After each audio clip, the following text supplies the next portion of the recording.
장애인 거주시설에서 장애인들이 시설 종사자 등에게 신체적 학대를 당했다는 논란이 여전히 반복되고 있습니다. 정부도 근본적인 문제를 인식해 장애인들이 집단으로 사설시설에 거주하는 방식에서는 탈피하겠다는 정책을 펴고 있는데요. 하지만 정작 문제가 발생하면 자치단체들은 수사 결과가 먼저라며 후속 대책에 여전히 신중한 입장을 보이면서 장애인 단체와 갈등을 빚고 있습니다. 정자연 기자가 취재했습니다.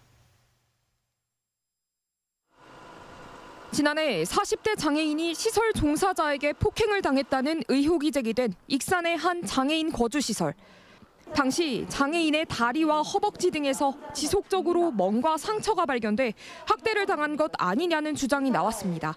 병원에 이제 검사를 받으러 갔는데 걷지를 못했어요. 걷기가 너무 불편하니까 휠체어를 탈 정도로 많이 속상했죠. 이제 시설 측에 물어보면 왜 다친지 잘 모르겠다. 현재까지 피해를 호소하고 있는 장애인은 6명으로 경찰은 장애인 복지법 위반 혐의로 시설 종사자 등을 상대로 조사를 진행하고 있습니다.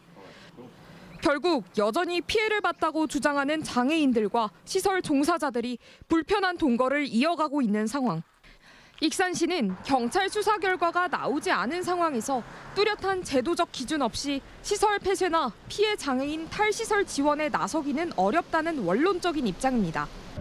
이를 두고 문제 해결에 앞장서야 할 지자체가 미온적 태도를 보인다는 지적이 장애인 단체를 중심으로 제기되고 있습니다. 건의 조사를 결과와 기다린 채 피해 장애인이 직원을 미루는 모습이 공무원 제 역할을 하고 있는지 되묻게 한다. 이미 지난해 진행된 해당 기관 조사 결과 외부와의 소통 제한과 언어 신체적 폭력 등 인권 침해 정황이 파악된 바 있습니다. 하지만 폭행이 발생했을 당시 근무했던 시설장이 여전히 법인 이사장인데다 피해 장애인을 위한 탈시설 지원도 요원한 상황. 벌써 6개월 이상이 흘렀지만 어떠한 조치도 취해지지 않고 있다며 관련 단체들은 지자체가 적극적으로 장애인 탈시설 지원에 나서야 한다는 입장입니다. 중앙정부에서 하면 뒤따라가겠다 이런 정도의 입장을 취하고 있어요.